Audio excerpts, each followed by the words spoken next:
किन्ने है? कोई दस सकदा सानू सिख किन्ने बनाया? किन्ने बनाया सानू सिख? गुरु ग्रंथ साहिब जी। सानू सिख गुरु ने बनाया। बाणी गुरु, गुरु है बाणी, विच बाणी अंदर सारे।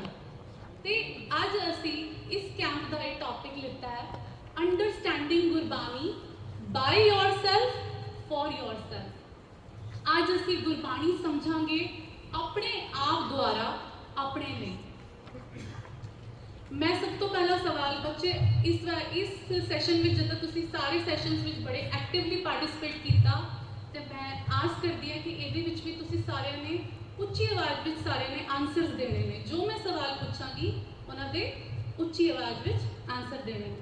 सब तो पहला मैं पूछना चाहांगी, हैंड रेस करके सारे ने दसना कि तुहाडे चो किन्ने जने ने जो गुरबाणी पढ़ते हैं। सबने हैंड रेस कर ले? ऑलमोस्ट सारे गुरबाणी पढ़ते हैं। गुरबाणी आप सारे पढ़ते हैं, गुरबाणी आप समझते भी हाँ, असी गुरबाणी अंडरस्टैंड करते हैं। की तरीके ने जिन्हां नाल असी गुरबाणी अंडरस्टैंड करते हैं? कोई एक बच्चा दसे, कोई दसना चाहेगा कि गुरबाणी असी अंडरस्टैंड करते हैं, साडे कोल की टूल्स ने, असी किस तरह गुरबाणी नूं समझते हैं? गुरबाणी दे अर्थ जान के, गुरबाणी दे अर्थ आप कित्थों लैंदे हैं? आप किस तरह गुरबाणी समझते हैं? अर्थ समझते हैं, लेकिन आप कित्थों समझते हैं? मैं सोर्स पूछ रही हूँ आप जी को, किस तरीके नाल आप जानते हैं अर्थ?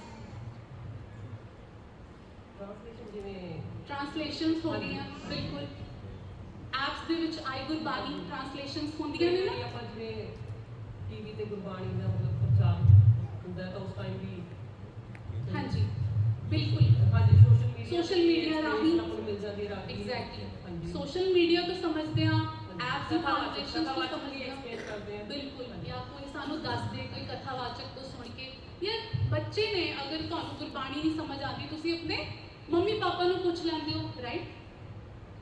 आओ आप हुण एक एग्जाम्पल वेखिए।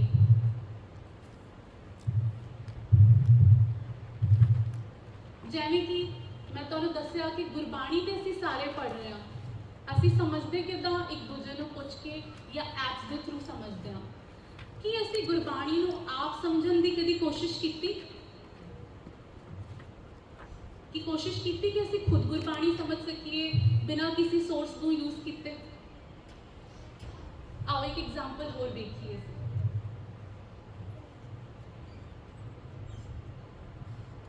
आपां जदों भी किसी जगह जाना होंदा है, एक जगह तो दूजी जगह, सपोज असीं कित्थे जाना है, कोई असीं कैंप ते जाना है, किसी डेस्टिनेशन ते पहुंचना है, की करदे हां असीं नॉर्मली? अगर सानू ओहदा जगह का पता नहीं है कि वो रास्ता की है, असीं किसी नू पुछ लैंदे हां कि उस जगह ते सानू पहुंचण लई वो सानू डायरैक्शनस दे सके। हुण किसी नू पुछना ਉਹਦੇ ਵਿੱਚ ਡੇਂਜਰ ਕੀ ਹੈ ਕਿ ਅਗਰ ਸਾਨੂੰ ਦੱਸਣ ਵਾਲੇ ਨੇ डायरेक्शन गलत दस दी तो असी लॉस्ट हो सकते हैं। सानू डायरेक्शंस अगर नहीं सही मिलिया तो असी लॉस्ट हो जावांगे, वी माइट गेट लॉस्ट और नेवर रीच आवर डेस्टिनेशन। पर सेकेंड ऑप्शन है, सेकेंड ऑप्शन ये है कि असी सर्च करांगे उस प्लेस बारे, फॉलो करांगे मैप की डायरेक्शंस तो असी अपनी डेस्टिनेशन पे पहुंच जावांगे। ठीक है ना? हुण इसी सिनैरियो नूं असी कनैक्ट करना है अपने गुरबाणी समझण दे ढंग नाल। जदा कि मैं तुहानूं पुछया, आंटी जी ने आंसर दिता कि साडे कोल की टूल्स ने, असी गुरबाणी किद्दां समझदे हां। पहला ऑप्शन जो कि है कि असी गुरबाणी समझण लई किसी ऐप्स की हैल्प लैंदे हां, सोशल मीडिया राही समझदे हां, या किसी तो पुछ के असी समझदे हां। लेकिन हुण इहदे विच खतरा की है? अगर दसण वाले ने, देखो कोई इंटेंशनली तो गलत अर्थ नहीं दसेगा गुरबाणी दे, जिन्नी उहदी समझ होएगी वो उस तरीके नाल समझाएगा। बट अगर उन्हें तुहानूं गलत अर्थ दस दिते तो की होएगा? ता जिंदगी तुहानूं उहदे अर्थ उही मन विच वस जाणगे ते तुसी अगे भी उही पहुँचाओगे। ऐदां एक साइकिल गलत अर्थां दी चलती जाएगी। दूजा ऑप्शन है कि असी आप गुरबाणी नूं समझीए। ਲੇਕਿਨ ਹੁਣ ਆਪ ਗੁਰਬਾਣੀ ਨੂੰ ਸਮਝਣ ਲਈ ਸਾਨੂੰ ਕੀ ਚਾਹੀਦੇ ਨੇ? ਮੈਥਡਸ ਚਾਹੀਦੇ ਨੇ। ਅੱਜ ਦੇ ਟੌਪਿਕ ਇਹੀ ਹੈ ਕਿ ਅਸੀਂ ਮੈਥਡ ਸਿੱਖਣੇ ਹੈ। We have to understand the methodology to understand Gurbani. Methodology ਇੱਕ ਸਟਰਕਚਰਡ ਪ੍ਰੋਸੀਜਰ ਹੈ ਗੁਰਬਾਣੀ ਨੂੰ ਸਮਝਣ ਦਾ। ਇਸ ਮੈਥਡੋਲੋਜੀ ਵਿੱਚ ਅਸੀਂ 3 ਪ੍ਰਿੰਸੀਪਲਸ ਕਵਰ ਕਰਾਂਗੇ ਤੇ ਮੈਂ ਆਪ ਬੱਚਿਆਂ ਨੂੰ ਵੀ ਕਹਾਂਗੀ ਕਿ ਨਾਲ ਦੇ ਨਾਲ ਇਹ ਪ੍ਰਿੰਸੀਪਲਸ ਰੀਡ ਕਰਨੇ ਆ। ਪਹਿਲਾ ਪ੍ਰਿੰਸੀਪਲ ਕੀ ਲਿਖਿਆ ਹੈ? ਪੰਜਾਬੀ ਚ ਕੀ ਲਿਖਿਆ ਵੱਡੇ ਸਰ? ਹਾਂਜੀ, ਪਹਿਲਾ ਪ੍ਰਿੰਸੀਪਲ ਹੈ ਸਾਡਾ crossing over from literal to spiritual, ਆਖਰੀ ਅਰਥਾਂ ਤੋਂ ਭਾਵ ਅਰਥ ਤੱਕ ਦਾ ਸਫ਼ਰ। ਦੂਜਾ ਪ੍ਰਿੰਸੀਪਲ ਕੀ ਹੈ? ਸਾਰਿਆਂ ਨੇ ਉੱਚੀ ਆਵਾਜ਼ ਵਿੱਚ ਦੇਣਾ ਹੈ, ਆਪ ਐਕਟਿਵ ਪਾਰਟਿਸਿਪੇਟ ਕਰਨਾ ਹੈ, ਤਾਂ ਹੀ ਫਿਰ ਆਨੰਦ ਵੀ ਆਉਂਦਾ ਹੈ। ਤੀਜਾ ਪ੍ਰਿੰਸੀਪਲ ਕੀ ਹੈ? ਗੁਰਬਾਣੀ ਦੇ ਅਰਥ ਗੁਰਬਾਣੀ ਰਾਹੀਂ ਸਮਝੀਏ। आओ ਆਪਾਂ ਪਹਿਲਾ ਪ੍ਰਿੰਸੀਪਲ ਵੇਖੀਏ, crossing over from literal to spiritual. ਅਸੀਂ ਸਫ਼ਰ ਤੈਅ ਕਰਨਾ ਹੈ ਆਖਰੀ ਅਰਥਾਂ ਤੋਂ ਭਾਵ ਅਰਥ ਤੱਕ ਦਾ। ਟੈਂਪੋਰਲ ਲੈਂਗੁਏਜ ਤੋਂ ਅਸੀਂ ਸਫ਼ਰ ਤੈਅ ਕਰਕੇ ਸਪਿਰਿਚੁਅਲ ਮੈਸੇਜ ਨੂੰ ਸਮਝਣਾ ਹੈ। ਹੁਣ ਜਿਸ ਆਪਾਂ ਜੋ ਵਿਚਰਦੇ ਹਾਂ ਇਸ ਸੰਸਾਰ ਵਿੱਚ ਬਹੁਤ ਤਰ੍ਹਾਂ ਦੇ ਇਮੋਸ਼ਨਸ ਅਸੀਂ ਸਾਡੇ ਅੰਦਰ ਹੈਗੇ, ਰਾਈਟ? ਇਮੋਸ਼ਨਸ ਜਿੱਦਾਂ ਕਿ ਜੋਏ, ਖੁਸ਼ੀ, ਡਰ, ਫੀਅਰ, ਸਰਪ੍ਰਾਈਜ਼, ਅਸੀਂ ਬੜੇ ਸਰਪ੍ਰਾਈਜ਼ ਹੋ ਜਾਂਦੇ ਹਾਂ, ਸੈਡਨੈਸ, ਡਿਸਗਸਟ, ਐਂਗਰ, ਐਂਟੀਸਿਪੇਟ ਕਰਨਾ, ਇਹ ਸਾਰੇ ਸਾਡੇ ਇਮੋਸ਼ਨਸ ਨੇ। ਬਟ ਕੀ ਇਮੋਸ਼ਨਸ ਦੀ ਕੋਈ ਸਪੈਸ਼ਲ ਲੈਂਗੁਏਜ ਹੈ? ਹਾਂ ਜਾਂ ਨਾ ਵਿੱਚ ਆਨਸਰ ਦੇਣਾ ਹੈ ਸਾਰਿਆਂ ਨੇ ਕਿ ਇਮੋਸ਼ਨਸ ਦੀ ਕੋਈ ਲੈਂਗੁਏਜ ਹੈ? ਇਮੋਸ਼ਨਸ ਦੀ ਕੋਈ ਲੈਂਗੁਏਜ ਅਲੱਗ ਤੇ ਨਹੀਂ ਹੈ। ਆਪਾਂ ਜੋ ਸਾਨੂੰ ਇੱਕ ਵਰਡਸ ਆਉਂਦੇ ਨੇ ਪੰਜਾਬੀ, ਹਿੰਦੀ, ਇੰਗਲਿਸ਼, ਉਹਦੇ ਵਿੱਚ ਅਸੀਂ ਇਮੋਸ਼ਨਸ ਨੂੰ ਐਕਸਪ੍ਰੈਸ ਕਰਦੇ ਆ, ਰਾਈਟ? ਬਟ ਕੀ ਇਮੋਸ਼ਨਸ ਦੀ ਆਪਣੀ ਕੋਈ ਸੈਪਰੇਟ ਟਰਮੀਨੋਲੋਜੀ ਤੇ ਨਹੀਂ ਹੈ, ਰਾਈਟ? ਗੁਰਬਾਣੀ ਦੀ ਰੂਹਾਨੀਅਤ ਦੀ ਵੀ ਆਪਣੀ ਕੋਈ ਭਾਸ਼ਾ ਨਹੀਂ ਹੈ। The spirituality of Gurbani does not have a language inherent to it. Guru Sahib ਨੇ ਵੀ ਜੋ ਆਮ ਵਰਤੇ ਜਾਣ ਵਾਲੇ ਸਾਡੇ ਅੱਖਰ ਨੇ ਉਹ ਗੁਰਬਾਣੀ 'ਚ ਯੂਜ਼ ਕੀਤੇ ਨੇ। ਇੱਕ ਐਗਜ਼ਾਮਪਲ ਦਵਾਂਗੀ, ਫਿਰ ਉਸ ਤੋਂ ਬਾਅਦ ਅਸੀਂ ਗੁਰਬਾਣੀ ਨਾਲ ਉਹਨੂੰ ਰਿਲੇਟ ਕਰਾਂਗੇ। ਉਹ ਐਗਜ਼ਾਮਪਲ ਹੈ ਕਿ ਇੱਕ ਮਾਂ ਹੈ। ਆਮ ਤੌਰ ਤੇ ਮਾਵਾਂ ਆਪਣੇ ਬੱਚਿਆਂ ਨੂੰ ਜਦੋਂ ਕੁਝ ਸਮਝ ਨਹੀਂ ਆਉਂਦਾ ਕਹਿੰਦੀਆਂ ਤੈਨੂੰ 36 ਵਾਰੀ ਸਮਝਾਇਆ, ਤੈਨੂੰ ਇਹ ਗੱਲ ਸਮਝ ਨਹੀਂ ਪਈ। ਕਹਿੰਦੇ ਕਿ ਨਹੀਂ ਮਾਵਾਂ ਆਪਣੇ ਬੱਚਿਆਂ ਨੂੰ ਅਕਸਰ ਕਹਿ ਦਿੰਦੀਆਂ ਨੇ। ਹੁਣ ਅਗਰ ਉਹ ਬੱਚਾ ਆਪਣੀ ਮਾਂ ਨੂੰ ਕਹੇ ਕਿ ਮਾਂ ਕੱਲ ਤੂੰ ਮੈਨੂੰ 2 ਵਾਰੀ ਸਮਝਾਇਆ ਸੀ, ਅੱਜ ਸਵੇਰੇ 1 ਵਾਰੀ ਤੇ ਹੁਣ 1 ਵਾਰੀ ਕਹਿ ਰਹੇ ਹੋ ਤੁਸੀਂ ਮੈਨੂੰ, ਟੋਟਲ ਤੇ 4 ਹੋ ਗਏ, 36 ਵਾਰੀ ਕਿੱਥੋਂ ਕਹਿ ਦਿੱਤਾ ਤੁਸੀਂ? ਤੇ ਅਸੀਂ ਇਸ ਬੱਚੇ ਨੂੰ ਕੀ ਸਮਝਾਂਗੇ ਕਿ ਬੱਚਾ ਤੇ ਨਾ ਸਮਝ ਹੈ, ਇਹਨੂੰ 36 ਵਾਰੀ ਦਾ ਅਰਥ ਨਹੀਂ ਪਤਾ, ਇਹਨੇ ਆਖਰੀ ਭਾਵ ਲੈ ਲਿਆ। 36 ਵਾਰੀ ਦਾ ਅਰਥ ਜੋ ਭਾਵ ਅਰਥ ਨਿਕਲਦਾ ਹੈ ਉਹ ਹੈ ਬਹੁਤ ਵਾਰੀ। ਮਾਂ ਕਹਿਣਾ ਚਾਹੁੰਦੀ ਹੈ ਕਿ ਮੈਂ ਤੈਨੂੰ ਬਹੁਤ ਵਾਰੀ ਸਮਝਾਇਆ ਪਰ ਤੈਨੂੰ ਸਮਝ ਨਹੀਂ ਆਈ, ਲੇਕਿਨ ਬੱਚੇ ਨੇ 36 ਵਾਰੀ ਨੂੰ ਲਿਟਰਲ ਮੀਨਿੰਗ ਲੈ ਲਿਆ। ਜਾਂ ਅਸੀਂ ਕਿਸੇ ਮੇਲੇ ਤੇ ਜਾਂਦੇ ਹਾਂ, ਕਿਸੇ ਇਵੈਂਟ ਤੇ ਜਾਂਦੇ ਹਾਂ, ਸਾਨੂੰ ਕੋਈ ਉਸ ਇਵੈਂਟ ਤੋਂ ਵਾਪਸ ਘਰ ਅਸੀਂ ਪਰਤਦੇ ਹੋਏ ਕੋਈ ਫਰੈਂਡ ਦੀ ਕਾਲ ਆਉਂਦੀ ਹੈ ਤੇ ਉਹ ਫਰੈਂਡ ਪੁੱਛਦਾ ਹੈ ਕਿ ਉਹ ਇਵੈਂਟ ਕਿੱਦਾਂ ਦਾ ਸੀ, ਤੇ ਅਸੀਂ ਕੀ ਕਹਿ ਦਿੰਦੇ ਹਾਂ? ਆਮ ਵਰਤੋਂ ਵਿੱਚ ਆਪਾਂ ਕਹਿੰਦੇ ਹਾਂ ਉੱਥੇ ਨਾ ਦੁਨੀਆ ਆਈ ਹੋਈ ਸੀ। ਪਤਾ ਹੈ ਉੱਥੇ ਇਵੈਂਟ ਵਿੱਚ ਦੁਨੀਆ ਹੀ ਆਈ ਹੋਈ ਸੀ, ਪੂਰਾ ਪੰਜਾਬ ਹੀ ਆ ਗਿਆ ਸੀ। ਆਪਾਂ ਇੱਦਾਂ ਦੇ ਅੱਖਰ ਵਰਤ ਲੈਂਦੇ ਹਾਂ ਕਿ ਉਹਦਾ ਕੀ ਸੱਚੀ 'ਚ ਮਤਲਬ ਇਹ ਹੁੰਦਾ ਕਿ ਦੁਨੀਆ ਹੀ ਪਹੁੰਚੀ ਹੁੰਦੀ ਹੈ ਕਿ ਪੂਰਾ ਪੰਜਾਬ ਪਹੁੰਚਿਆ ਹੁੰਦਾ ਹੈ? ਨਹੀਂ ਨਾ, ਉਹਦਾ ਅਰਥ ਇਹ ਹੁੰਦਾ ਹੈ ਕਿ ਉੱਥੇ ਬਹੁਤ ਸਾਰੇ ਲੋਕੀ ਆਏ ਸੀ। ਤੇ ਆਪਾਂ ਕੀ ਕਰ ਰਹੇ ਹਾਂ? ਆਪਾਂ ਵੀ ਨਾ ਗੁਰਬਾਣੀ ਨੂੰ ਲਿਟਰਲ ਮੀਨਿੰਗ ਲੈ ਰਹੇ ਹਾਂ। ਲਿਟਰਲ ਮੀਨਿੰਗ ਲੈ ਕੇ ਕੀ ਹੁੰਦਾ ਹੈ ਉਹ ਆਓ ਆਪਾਂ ਵੇਖੀਏ। ਇਹ ਭਗਤ ਰਵਿਦਾਸ ਜੀ ਦੀ ਬਾਣੀ ਹੈ। ਬਹੁਤ ਜਨਮ, ਸਾਰੇ ਨੇ ਇਕੱਠੇ ਬੋਲਣਾ ਹੈ, ਬਹੁਤ ਜਨਮ ਇਹ ਜਨਮ तुम्हारे लिखे। ਹੁਣ ਕੋਈ ਇੱਕ ਬੱਚਾ ਮੈਨੂੰ ਇਸ ਦੀ ਇੰਗਲਿਸ਼ ਟ੍ਰਾਂਸਲੇਸ਼ਨ ਰੀਡ ਕਰਕੇ ਦਿਖਾਏ ਕੀ ਲਿਖੀ ਹੈ। हैंड रेज करो जो रीड करना चाहता है। For so many life years I have been separated from you, Lord. I dedicate okay, ਇਹਦਾ ਇੰਗਲਿਸ਼ ਟ੍ਰਾਂਸਲੇਸ਼ਨ ਤੇ ਹੋ ਗਿਆ, for so many life forms, incarnations, I have been separated from you, Lord. I dedicate this life to you. Punjabi 'ਚ ਇਹਦਾ ਅਰਥ ਕੋਈ ਪੜ੍ਹ ਕੇ ਦੱਸੇਗਾ? ਪੰਜਾਬੀ 'ਚ ਕੀ ਲਿਖਿਆ ਹੈ? ਰਵਿਦਾਸ ਆਖਦਾ ਹੈ, ਹੇ ਮਾਧੋ, ਕਈ ਜਨਮਾਂ ਤੋਂ ਮੈਂ ਤੇਥੋਂ ਵਿਛੜਿਆ ਆ ਰਿਹਾ ਹਾਂ, ਮਿਹਰ ਕਰ ਮੇਰਾ ਇਹ ਜਨਮ ਤੇਰੀ ਯਾਦ ਵਿੱਚ ਬੀਤੇ।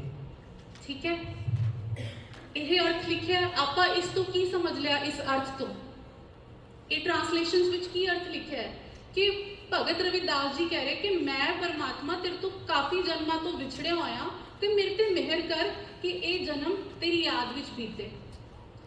ਇਸ ਤੋਂ ਆਪਾਂ ਗੁਰਬਾਣੀ ਦਾ ਕੀ ਮੈਸੇਜ, ਕਿ ਗੁਰੂ ਸਾਹਿਬ ਜਾਂ ਭਗਤ ਰਵਿਦਾਸ ਜੀ ਕੀ ਮੈਸੇਜ ਦੇ ਰਹੇ ਆ, ਇਸ ਤੋਂ ਆਪਾਂ ਬਹੁਤ ਜਨਮ ਦਾ ਅਰਥ ਲੈ ਲਿਆ ਕਿ ਫॉर ਸੋ ਮੈਨੀ ਲਾਈਫ ਫਾਰਮਸ, ਕਈ ਜਨਮਾਂ ਤੋਂ ਲੈ ਲਿਆ ਕਿ ਨਹੀਂ ਇਸ ਤੋਂ ਮੀਨਿੰਗ। ਇਸ ਤੋਂ ਫਿਰ ਆਪਾਂ ਕੀ ਮੈਸੇਜ, ਕੀ ਸਿੱਟਾ ਕੀ ਕੱਢ ਲਿਆ? ਆਪਾਂ ਇਹ ਸਿੱਟਾ ਕੱਢ ਲਿਆ ਕਿ ਗੁਰਬਾਣੀ ਕਹਿੰਦੀ ਹੈ ਪਿਛਲਾ ਜਨਮ ਵੀ ਹੁੰਦਾ ਹੈ, ਅਗਲਾ ਜਨਮ ਵੀ ਹੁੰਦਾ ਹੈ ਤੇ ਪੁਨਰ ਜਨਮ ਤੇ ਵੀ ਗੁਰਬਾਣੀ ਵਿਸ਼ਵਾਸ ਕਰਦੀ ਹੈ। ਬਹੁਤ ਜਨਮ ਨੂੰ ਆਪਾਂ ਕੀ ਲੈ ਲਿਆ? ਲਿਟਰਲ ਮੀਨਿੰਗ ਲੈ ਲਿਆ।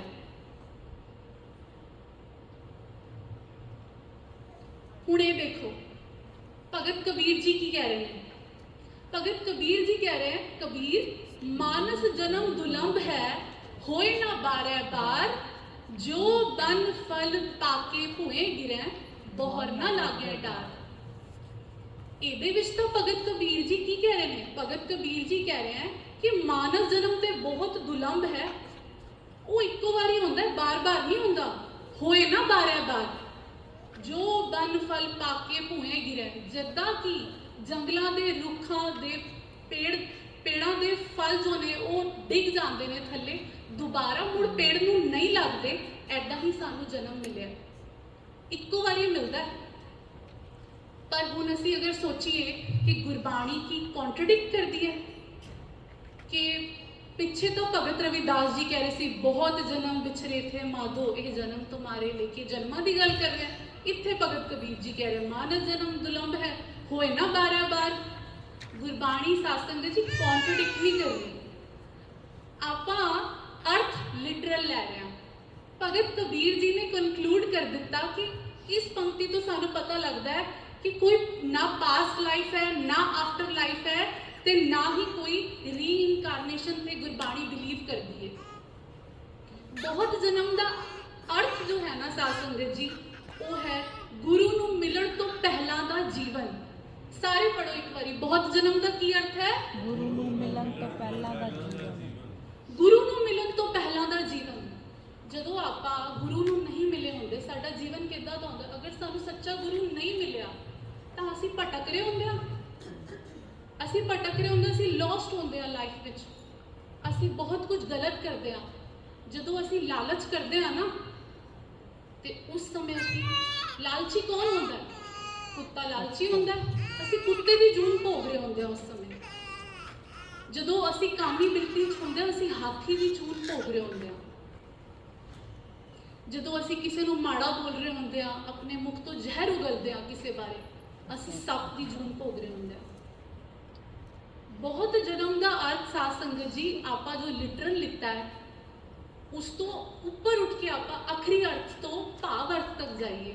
ਭਾਵ ਅਰਥ ਬਣਦਾ, ਭਗਤ ਜੀ ਕਹਿ ਰਹੇ ਨੇ ਗੁਰੂ ਨੂੰ ਮਿਲਣ ਤੋਂ ਪਹਿਲਾਂ ਦਾ ਜੋ ਜੀਵਨ ਸੀ ਮੇਰਾ, ਬਹੁਤ ਜਨਮ ਵਿਛੜੇ ਥੇ ਮਾਧੋ, ਇਹ ਜਨਮ ਹੁਣ ਗੁਰੂ ਤੈਨੂੰ ਮੈਂ ਮਿਲ ਗਿਆ ਨਾ, ਹੁਣ ਤੂੰ ਮੈਨੂੰ ਜੋ ਮਿਲ ਗਿਆ, ਹੁਣ ਮੈਂ ਤੇਰੀ ਦਿੱਤੀ ਸਿੱਖਿਆ ਤੇ ਆਪਣਾ ਜੀਵਨ ਬਤੀਤ ਕਰਨਾ ਹੈ। ਹੁਣ ਇਹ ਜਨਮ ਤੁਹਾਰੇ ਲੇਖ ਹੈ, ਉਹ ਜੋ ਜਨਮ ਮੈਨੂੰ ਮਿਲਿਆ ਗੁਰੂ ਨੂੰ ਮਿਲਣ ਤੋਂ ਬਾਅਦ। ਜਿੱਦਾਂ 36 ਵਾਰੀ ਇੱਕ ਈਡੀਅਮ ਸੀ, ਇੱਕ ਮੁਹਾਵਰਾ ਸੀ ਸਾਧ ਸੰਗਤ ਜੀ, ਬਹੁਤ ਜਨਮ ਵੀ ਗੁਰਬਾਣੀ ਵਿੱਚ ਵਰਤਿਆ ਗਿਆ ਇੱਕ ਮੁਹਾਵਰਾ ਹੈ, ਪਰ ਆਪਾਂ ਉਸ ਨੂੰ ਲਿਟਰਲ ਲੈ ਰਹੇ ਹਾਂ। ਤੇ ਆਪਾਂ ਇਸ ਪ੍ਰਿੰਸੀਪਲ ਤੋਂ, ਜੋ ਸਾਡਾ ਕੀ ਪ੍ਰਿੰਸੀਪਲ ਹੈ, ਪ੍ਰਿੰਸੀਪਲ 1 ਕੀ ਹੈ? Crossing over from literal to spiritual. ਆਪਾਂ ਆਖਰੀ ਅਰਥਾਂ ਤੋਂ ਭਾਵ ਅਰਥ ਤੱਕ ਦਾ ਸਫ਼ਰ ਤੈਅ ਕਰਨਾ ਹੈ। ਅੱਜ ਤੋਂ ਆਪਾਂ ਇਸ ਪ੍ਰਿੰਸੀਪਲ ਨੂੰ ਅਪਲਾਈ ਕਰਕੇ ਆਪਣੇ ਜੀਵਨ 'ਚ ਵਿਚਰਾਂਗੇ। ਆਪਾਂ ਇਹ ਪ੍ਰਣ ਕਰਕੇ ਜਾਈਏ ਕਿ ਅੱਜ ਤੋਂ ਬਾਅਦ ਅਸੀਂ ਗੁਰਬਾਣੀ ਦੇ ਅਖਰੀ ਅਰਥ ਨਹੀਂ ਕਰਨੇ, ਅਸੀਂ ਭਾਵ ਅਰਥ ਤੱਕ ਦਾ ਸਫ਼ਰ ਤੈਅ ਕਰਨਾ ਹੈ। ਆਓ ਆਪਾਂ ਪ੍ਰਿੰਸੀਪਲ 2 ਵੇਖੀਏ। ਇਹ ਸੀਗਾ ਪ੍ਰਿੰਸੀਪਲ 1, ਹੁਣ ਪ੍ਰਿੰਸੀਪਲ 2 ਹੈ ਰਹਾਓ ਪ੍ਰਿੰਸੀਪਲ। ਹੁਣ ਮੈਨੂੰ ਕੋਈ ਬੱਚਾ ਦੱਸੇ ਤੁਸੀਂ ਰਹਾਓ ਕਿੱਥੇ ਵੇਖਿਆ? ਰਹਾਓ ਬਾਰੇ ਕੁਝ ਪਤਾ ਤੁਹਾਨੂੰ? ਰਹਾਓ ਕਿੱਥੇ ਮਿਲਦਾ ਹੈ? ਕਿਸੇ ਨੇ ਵੇਖਿਆ? ਗੁਰਬਾਣੀ ਚ। ਗੁਰਬਾਣੀ 'ਚ, ਠੀਕ ਹੈ। ਰਹਾਓ ਦਾ ਕੀ ਮੀਨਿੰਗ ਹੈ? ਕੋਈ ਦੱਸ ਸਕਦਾ ਹੈ ਰਹਾਓ ਦਾ ਕੀ ਮੀਨਿੰਗ ਹੈ? ਠਹਿਰਾਓ। ਅੱਛਾ, ਅਗਰ ਠਹਿਰਾਓ ਇਹਦਾ ਮੀਨਿੰਗ ਹੈ ਜਾਂ ਪੌਜ਼ ਆਪਾਂ ਕਹਿੰਦੇ ਆ, ਆਪਾਂ ਰੁਕ ਜਾਣਾ ਉਸੇ ਪੰਕਤੀ ਤੇ, ਅੱਗੇ ਨਹੀਂ ਵੱਧਦੇ, ਆਪਾਂ ਠਹਿਰ ਜਾਂਦੇ ਉੱਥੇ ਨਹੀਂ ਨਾ, ਆਪਾਂ ਅੱਗੇ ਵੀ ਪੜ੍ਹਦੇ ਆ। ਦੂਜਾ ਜੋ ਕਈ ਲੋਕੀ ਕਹਿੰਦੇ ਨੇ ਰਹਾਓ ਦਾ ਮਤਲਬ ਹੈ ਉਸ ਪੰਕਤੀ ਦੀ ਵਿਚਾਰ ਕਰਨਾ। ਕੀ ਆਪਾਂ ਇੱਕੋ ਹੀ ਪੰਕਤੀ ਦੀ ਵਿਚਾਰ ਕਰਨੀ ਹੈ? ਅੱਗੇ ਹੋਰ ਪੰਕਤੀਆਂ ਦੀ ਵਿਚਾਰ ਨਹੀਂ ਕਰਨੀ? ਆਪਾਂ ਕਰਨੀ ਹੈ ਆਪਾਂ, ਰਾਈਟ? ਇੱਕ ਐਗਜ਼ਾਮਪਲ ਦਿੰਦੀ ਹਾਂ ਤੁਹਾਨੂੰ ਮੈਂ।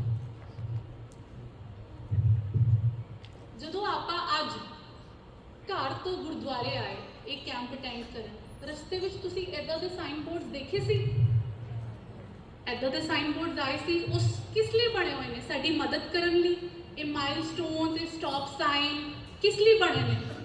ਸਾਨੂੰ ਮਦਦ ਕਰਦੇ ਨੇ ਇਹ, ਸਾਨੂੰ ਕਿ ਅਸੀਂ ਸਹੀ ਜਗ੍ਹਾ ਤੇ ਪਹੁੰਚ ਜਾਈਏ। ਅਗਰ ਅਸੀਂ ਸਟਾਪ ਸਾਈਨ ਤੇ ਗੱਡੀ ਸਟਾਪ ਲਿਖਿਆ ਹੈ, ਸਪੋਜ਼ ਅਸੀਂ ਸਟਾਪ ਹੋ ਜਾਂਦੇ ਹਾਂ, ਸਟਾਪ ਹੁੰਦੇ ਆ ਕਿ ਸਟਾਪ ਹੋ ਕੇ ਅਸੀਂ ਜੋ ਇੱਕ ਰੂਲਸ ਰੈਗੂਲੇਸ਼ਨ ਹੈ ਕਿ ਆਪਾਂ ਰਾਈਟ ਲੈਫਟ ਦੇਖਦੇ ਹਾਂ, ਸਟਾਪ ਹੋ ਕੇ ਰਾਈਟ ਲੈਫਟ ਦੇਖਿਆ ਔਰ ਅੱਗੇ ਵਧੇ। ਇਹੀ ਕਰਦੇ ਆ ਨਾ ਆਪਾਂ, ਰੁਕ ਤੇ ਨਹੀਂ ਜਾਂਦੇ। ਅਗਰ ਰੁਕ ਜਾਵਾਂਗੇ ਤੇ ਕੀ ਹੋਏਗਾ? ਇੱਥੇ ਟ੍ਰੈਫਿਕ ਹੋ ਜਾਏਗਾ। ਗੁਰੂ ਸਾਹਿਬ ਨੇ ਵੀ ਬਾਣੀ ਵਿੱਚ ਸਾਨੂੰ ਇੰਡੀਕੇਸ਼ਨ, ਹਿੰਟਸ ਦਿੱਤੇ ਨੇ, ਜਿਨ੍ਹਾਂ ਵਿੱਚੋਂ ਇੱਕ ਇੰਡੀਕੇਸ਼ਨ ਹੈ ਰਹਾਓ। ਇਹ ਪੋਇਮ ਹੈ, ਇਹ ਪੋਇਮ ਸਾਰਿਆਂ ਨੇ ਰੀਡ ਕਰਨੀ ਹੈ। ਕੀ ਲਿਖਿਆ ਇਸ ਤੇ? ਸਾਰਿਆਂ ਨੇ ਪੜ੍ਹਨਾ ਪਲੀਜ਼।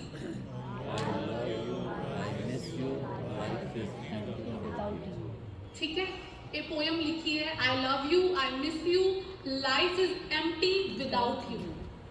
हुन आए तो सानू पता है आए की है, असी आए है गया, लेकिन कोई मेरे दस सकता है यू कौन है ये विच? कैन एनीवन गेस यू कौन है? यू कौन है? ਜਿਹਨੂੰ ਆਪਾਂ ਕਹਿਣਾ ਚਾਹ ਰਹੇ ਹਾਂ। पर किन्नू कहना चाह रहे हैं ਆਪਾਂ? ਕੀ ਸਾਨੂੰ ਪਤਾ ਹੈ ਕਿੰਨੂੰ ਕਹਿਣਾ ਚਾਹ ਰਹੇ ਹਾਂ ਆਪਾਂ? ਕਿੱਦਾਂ ਪਤਾ ਲੱਗੇਗਾ? ਹੁਣ ਪਤਾ ਲੱਗ ਰਿਹਾ ਕਿੰਨੂੰ ਕਹਿ ਰਹੇ ਆਪਾਂ? ਪਪੀ ਨੂੰ। ਪਹਿਲਾਂ ਕੀ ਸੀਗੀ ਉਹ?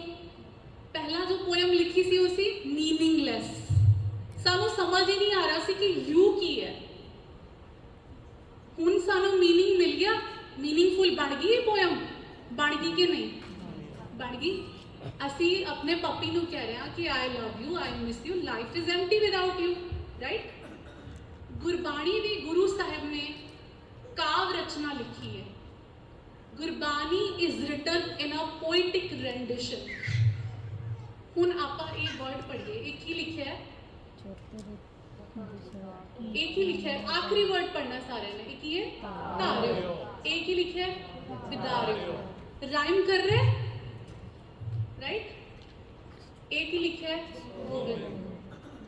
बख्शन, राइम कर रहे देवै होवै।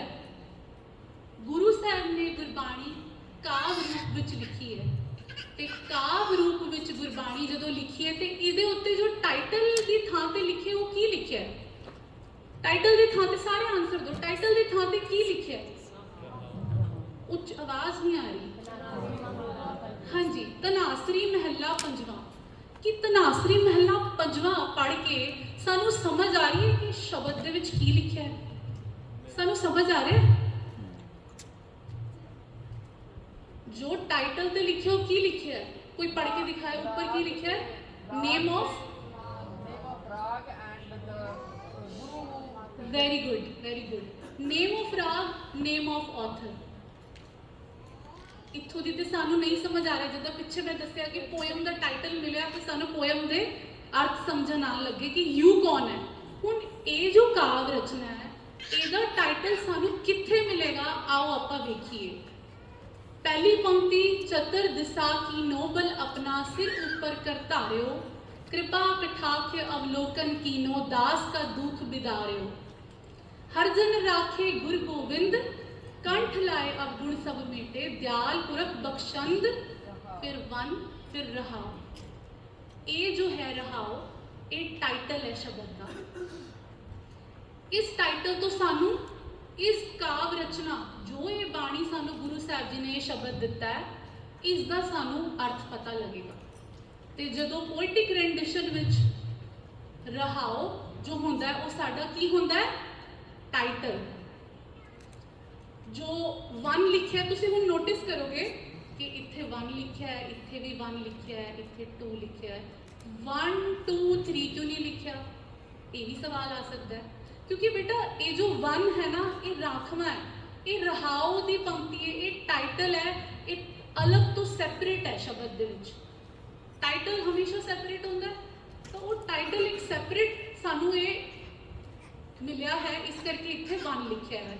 नहीं तो साडा जो फर्स्ट पैराग्राफ है वो है ए, दूजा पैराग्राफ है ए वाला।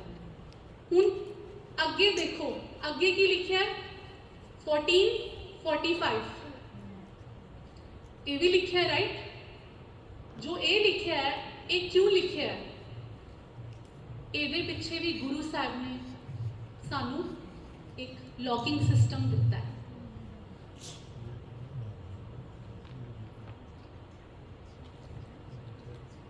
लॉकिंग सिस्टम दिता है गुरु साहब ने 14 ते 45। 14 का की मतलब है कि 14th शब्द इन द सीरीज ऑफ शब्द बाय गुरु अर्जन साहिब जी, जो पिछों दी शब्द चलते आ रहे ने उन्हां विचों ये गुरु अर्जन साहिब जी का 14th शब्द है।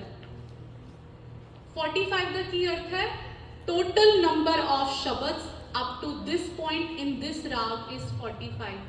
जो भी शब्द पिछों दी चलते आ रहे ने, राग धनासरी, धनासरी महला पंजवा, ओदे 45th राग का शब्द वो ये है। समझ आ गया, ये गुरु साहब ने लॉकिंग सिस्टम क्रिएट किया, ये साडे लिए किया। आपां घर तो जदों निकलदे आपां की करदे, घर लॉक करके निकलते हैं ताकि की ना होए, घर दी विच चोरी ना होए, इसीलिए आपां लॉक करते हैं। गुरु साहब ने साडे गुरबाणी विच भी लॉक लगा दिता कि कोई भी गुरबाणी विच रला नहीं कर सकता, ना कोई ऐड कर सकता, ना कोई उहदे विचों पंक्ति एक भी कढ सकता।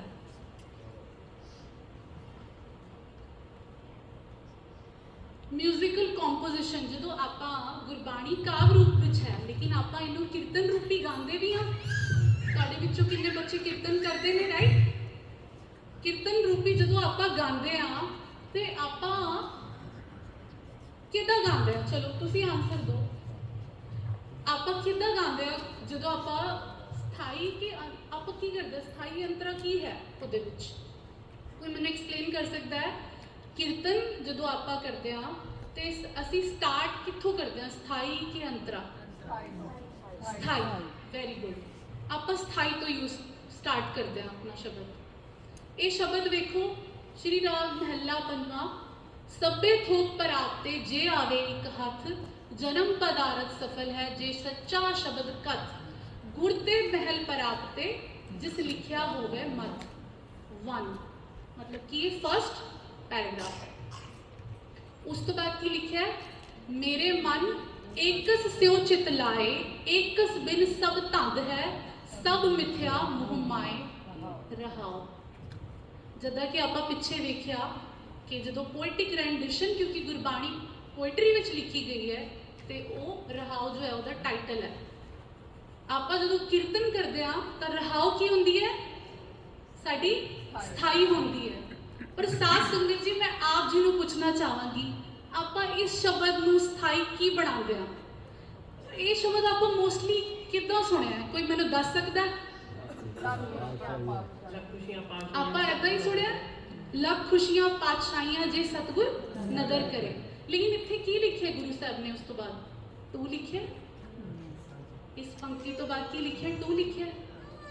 ਗੁਰੂ ਸਾਹਿਬ ਨੇ ਤੇ ਕੋਰਸ ਕਹਿ ਲਓ ਜਾਂ ਸਥਾਈ ਡਿਸਾਈਡ ਕੀ ਕੀਤੀ ਸੀ ਗੁਰੂ ਅਰਜਨ ਸਾਹਿਬ ਜੀ ਨੇ? ਮੇਰੇ ਮਨ ਇੱਕ ਸਿਉ ਚਿਤ ਲਾਏ, ਇੱਕ ਬਿਨ ਸਭ ਧੰਦ ਹੈ, ਸਭ ਮਿਥਿਆ ਮੋਹ ਮਾਏ। ਇਹ ਗੁਰੂ ਸਾਹਿਬ ਜੀ ਨੇ ਕੋਰਸ ਡਿਸਾਈਡ ਕੀਤਾ ਸੀ। ਲੇਕਿਨ ਅਸੀਂ ਕੀ ਕਰਦੇ ਹਾਂ? ਅਸੀਂ ਇੱਕ, ਕਿਉਂਕਿ ਸਾਨੂੰ ਇਹ ਜੋ ਵਰਡ ਹੈ ਨਾ ਲੱਖ ਖੁਸ਼ੀਆਂ, ਇਹ ਸਾਨੂੰ ਬੜਾ ਹੀ ਮਤਲਬ ਸਪੈਸ਼ਲ ਜਿਹਾ ਲੱਗਦਾ ਹੈ, ਕੁਝ ਕੈਚੀ ਲੱਗਦਾ ਹੈ। ਆਪਾਂ ਕੀ ਕਰਦੇ ਹਾਂ? ਕੀਰਤਨ ਜੋ ਆਪਾਂ ਕਰਦੇ ਆ ਨਾ ਉਹਦੇ ਵਿੱਚ ਅਸੀਂ ਕੈਚੀ ਵਰਡਸ ਪਕੜਦੇ ਹਾਂ ਕਿ ਲੱਖ ਖੁਸ਼ੀਆਂ। ਜਦੋਂ ਸਾਡੇ ਘਰ ਕੋਈ ਖੁਸ਼ੀ ਦਾ ਪ੍ਰੋਗਰਾਮ ਹੁੰਦਾ ਹੈ, ਕਿਸੇ ਦਾ ਆਨੰਦ ਕਾਰਜ ਹੁੰਦਾ ਹੈ, ਤੇ ਅਸੀਂ ਕੀ ਕਹਿੰਦੇ ਆ? ਭਾਈ ਸਾਹਿਬ ਜੀ ਲੱਖ ਖੁਸ਼ੀਆਂ ਪੜ੍ਹ ਦੋ। ਕੀ ਕਹਿੰਦੇ ਆ ਆਪਾਂ? ਇਹੀ ਕਹਿੰਦੇ ਆ, ਲੱਖ ਖੁਸ਼ੀਆਂ ਪੜ੍ਹ ਦੋ ਭਾਈ ਸਾਹਿਬ ਜੀ। ਪਰ ਗੁਰੂ ਸਾਹਿਬ ਨੇ ਸਥਾਈ ਕੀ ਡਿਸਾਈਡ ਕੀਤੀ ਹੈ? ਗੁਰੂ ਸਾਹਿਬ ਨੇ ਤੇ ਕਿਹਾ ਹੈ, ਮੇਰੇ ਮਨ ਏਕਸ ਸਿਉ ਚਿਤ ਲਾਏ, ਏਕਸ ਬਿਨ ਸਭ ਧੰਦ ਹੈ, ਸਭ ਮਿਥਿਆ ਮੋਹ ਮਾਏ। ਤੇ ਅੱਜ ਤੋਂ ਆਪਾਂ ਇਸ ਪ੍ਰਿੰਸੀਪਲ ਤੋਂ ਇੱਕ ਚੀਜ਼, ਜਦੋਂ ਆਪਾਂ ਪਿਛਲੇ ਪ੍ਰਿੰਸੀਪਲ ਤੋਂ ਸਮਝਿਆ ਕਿ ਅਸੀਂ ਅਖਰੀ ਅਰਥਾਂ ਤੋਂ ਭਾਵ ਅਰਥ ਤੱਕ ਦਾ ਸਫ਼ਰ ਤੈਅ ਕਰਨਾ ਹੈ, ਇਸ ਪ੍ਰਿੰਸੀਪਲ ਤੋਂ ਅਸੀਂ ਕੀ ਸਮਝ ਰਹੇ ਹਾਂ ਕਿ ਅਸੀਂ ਜੋ ਹੈ ਅੱਜ ਤੋਂ ਬਾਅਦ ਜਦੋਂ ਵੀ ਗੁਰਬਾਣੀ ਕੀਰਤਨ ਗਾਇਨ ਕਰਨਾ ਹੈ ਤੇ ਸਾਡਾ ਜੋ ਸਥਾਈ ਹੈ, ਆਪਾਂ ਰਹਾਉ ਦੀ ਪੰਕਤੀ ਨੂੰ ਲੈਣਾ ਹੈ।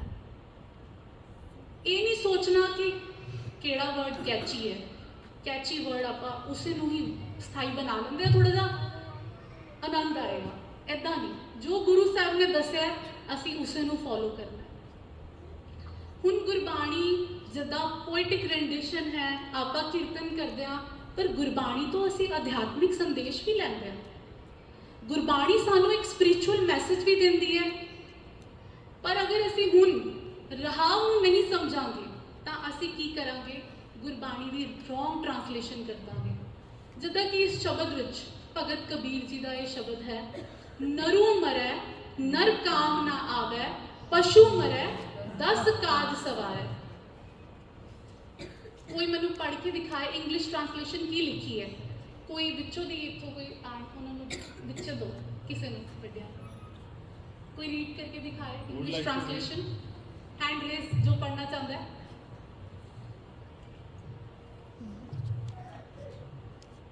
When a man dies, he is of no use to anyone, but when an animal dies, it is beneficial in 10 ways. ਇਹ ਸੀਗਾ ਇੰਗਲਿਸ਼ ਮੀਨਿੰਗ ਜੋ ਸਾਨੂੰ ਆਪਣੀ ਟ੍ਰਾਂਸਲੇਸ਼ਨਸ ਵਿੱਚ ਵੀ ਇਹੀ ਲਿਖਿਆ ਮਿਲਦਾ ਹੈ। ਪੰਜਾਬੀ 'ਚ ਕੀ ਲਿਖਿਆ ਹੈ? ਕੋਈ ਪੰਜਾਬੀ 'ਚ ਪੜ੍ਹ ਕੇ ਦਿਖਾਏ। ਮਰਿਆ ਇਨਸਾਨ ਕਿਸੇ ਦੇ ਕੰਮ ਨਹੀਂ ਆਉਂਦਾ, ਪਰ ਮਰਿਆ ਪਸ਼ੂ 10 ਕੰਮ ਸਵਾਰ ਦਿੰਦਾ ਹੈ।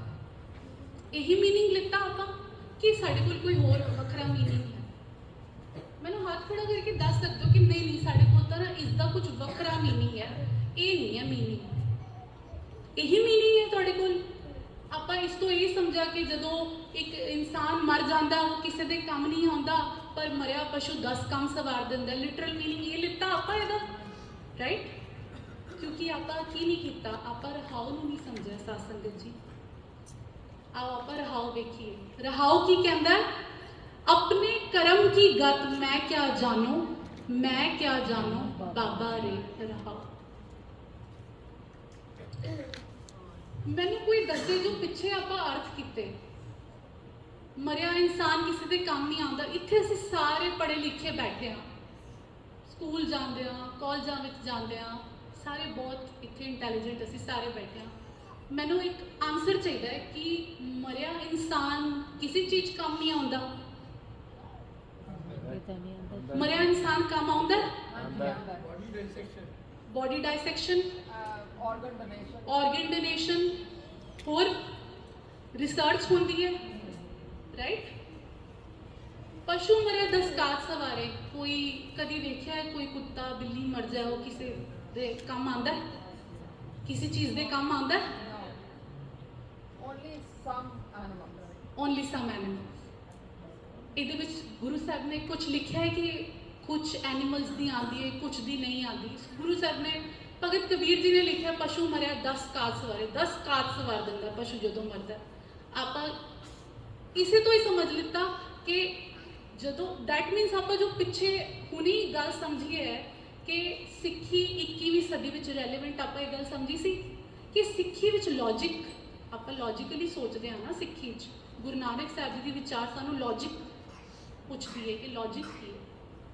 ਲੌਜਿਕ ਬਣਾ ਲਈਏ ਗੱਲ ਕਿ ਮਰਿਆ ਇਨਸਾਨ ਕਿਸੇ ਦੇ ਕੰਮ ਨਹੀਂ ਆਉਂਦਾ, ਕਿਉਂਕਿ ਸਾਧ ਸੰਗਤ ਜੀ ਆਪਾਂ ਨਾ ਰਹਾਉ ਨੂੰ ਨਹੀਂ ਸਮਝਦੇ। रहाव है अपने कर्म की गत, मैं क्या जानो दादा रे। इसका अर्थ समझिए पहला की है। इसका अर्थ है, सारे ने पढ़ना, I have not realized the redemptions of my deeds, I have not realized oh my। Punjabi च लिखा है, हे बाबा मैं कदे सोचदा ही नहीं कि मैं किहो जे नित कर्म करी जा रहा हाँ, मैं मंदे पासे ही लगा रहता हाँ ते मैनू ख्याल ही नहीं आउंदा। इहदे विच गल कर्मां दी हो रही है। हुण कर्मां दी गल आपां समझ गए कि भगत जी कर्मां दी गल कर रहे हैं। हुण असीं फर्स्ट लाइन दे अर्थ करते हैं। नरू मरै नर काम ना आवे, पशु मरै 10 काज सवारै। हुण इहनूं ना कर्मां नाल कनैक्ट करते हैं आपां। अपने कर्म की गत, मैं क्या जानो बाबा है। भगत कबीर जी कह रहे हैं कि जदों मेरे अंदर इंसानियत वाले कर्म मर जाते हैं। इंसानियत वाले कर्म की होंदे ने? इंसानियत वाले कर्म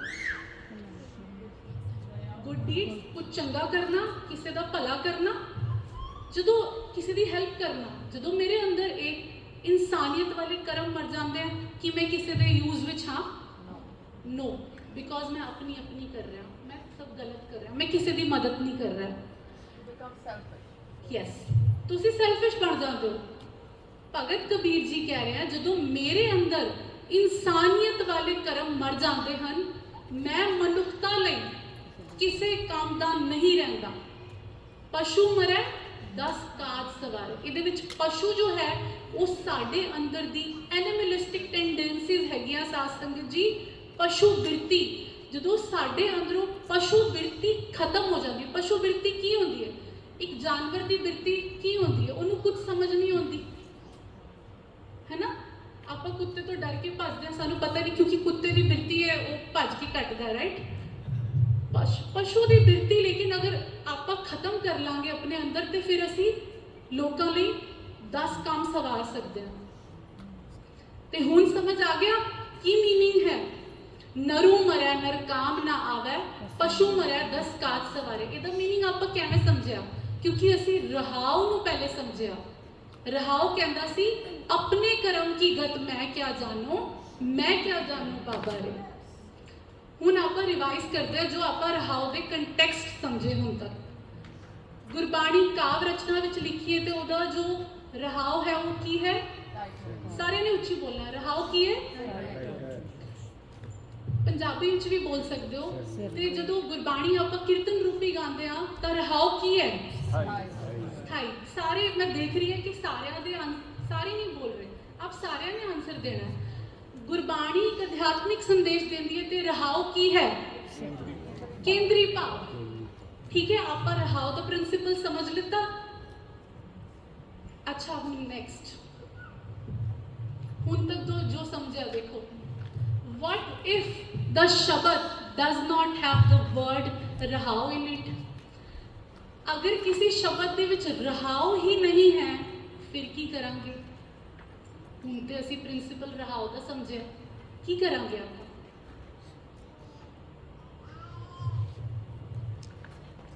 आपां रहाव दे इक्विवेलेंट वर्सेस देखांगे।